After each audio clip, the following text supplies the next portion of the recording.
Vilis plūdonis, rūķīši un meža vecis. Uz visiem kokiem mežā jauns guļ sniegs, un skaņas mīkstas, it kā sniegu apvēlušās veļas. Nu sila rūķīšiem būs gan ko pikoties. Rau, rau, kur tie iz paegļiem jau ceļas? Olekt gari vīriņi, sprīdi gari uzači, baltu tāsu micītes, brūnu sūnu biksītes.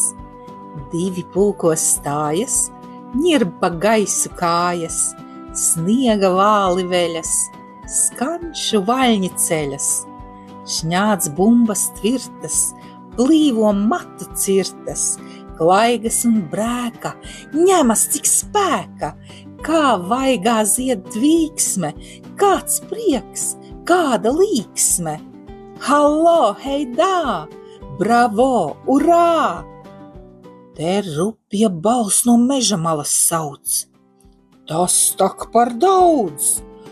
Vai tā jūs manim kāšat spilviņas un tinat tāstiņas un gaiņājat no mājām žagatas?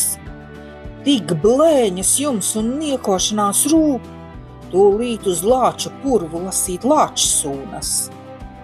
To dzirdot pikotājies skrien un klūp, kurais patapdams, cits paegaļ pudurā, cits koka dovumā.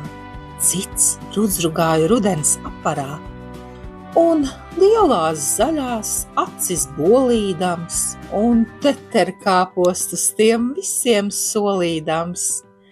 Lien meža vecis atkal meža biezumā, un atkal tukšs un kluss ir klajumā, tik iztraucēts no trača negantā, pa laukiem zaķis aizļinkā.